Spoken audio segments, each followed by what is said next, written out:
Panie Prezydencie, Szanowni Państwo, bardzo cieszę się, że mogłam dzisiaj tutaj rozmawiać z Panem Prezydentem w Paryżu. To było dobre spotkanie i potrzebne spotkanie. Myślę, że zgodzimy się co do tego, że udało nam się wyjaśnić wiele wątpliwości. Oczywiście są jeszcze kwestie, które nas różnią i jest to rzeczą naturalną, bo inne są interesy Francji, inne są interesy Polski, mamy swoje uwarunkowania, ale dla mnie najważniejsze jest to, że oboje przedstawiliśmy dzisiaj argumenty, wizje, propozycje, które mogą łączyć Polskę i Francję, nie tylko w naszych relacjach bilateralnych, ale również w naszej wspólnej pracy na rzecz rozwoju Unii Europejskiej. Cieszę się więc, że dzisiaj rozmawialiśmy. Cieszę się, że Pan Prezydent przyjął zaproszenie do wizyty w Polsce w roku przyszłym. To jest rok niepodległości, stulecia niepodległości mojego kraju. To jest dla nas bardzo ważne, ponieważ Polska, podobnie jak Francja, to są państwa, które doceniają i cenią demokrację, wolność i sprawiedliwość i solidarność. Polska jest chyba jak żaden inny kraj docenia, co to znaczy być wolnym, demokratycznym państwem, co to znaczy być państwem suwerennym. Nasza historia nauczyła nas, że wolność, suwerenność, solidarność, demokracja to są wartości, których musimy bronić ponad wszystko.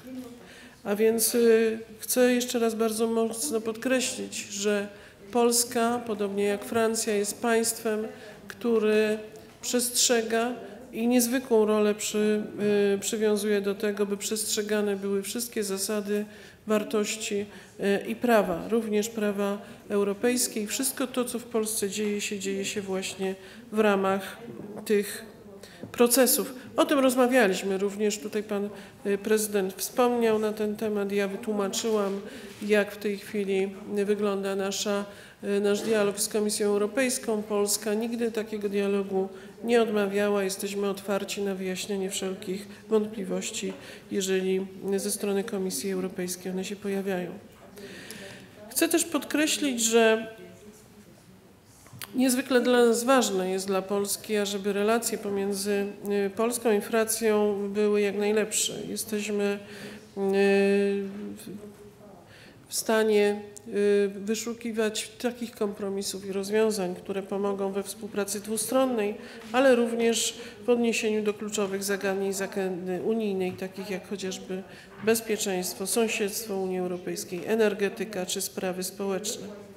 Nie ukrywam, że liczę również na bliską współpracę polsko-francuską w kontekście objęcia przez Polskę niestałego członkostwa w Radzie Bezpieczeństwa ONZ.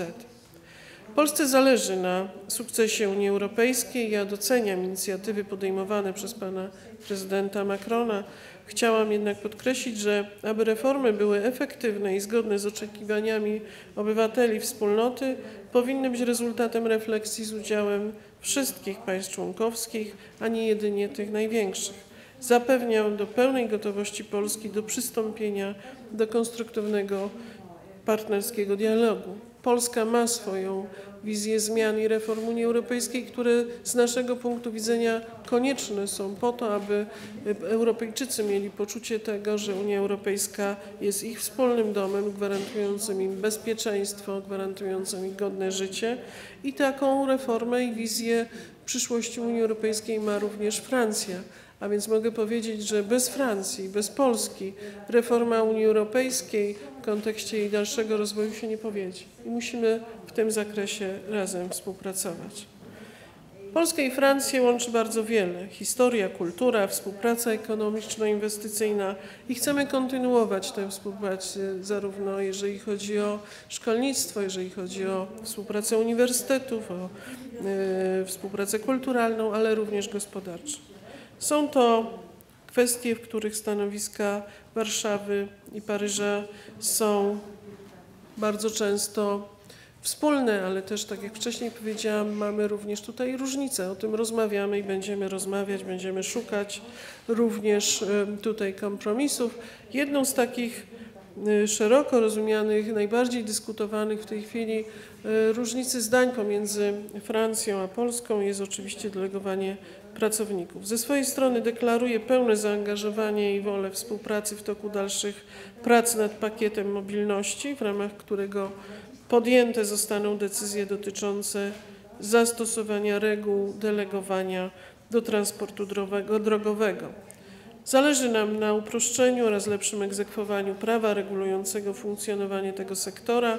Wierzę, że możliwe będzie znalezienie takiej płaszczyzny porozumienia, która pozwoli na wypracowanie zrównoważonego kompromisu, zgodnego z podstawowymi zasadami rynku wewnętrznego, gwarantującego jasność i pewność prawną.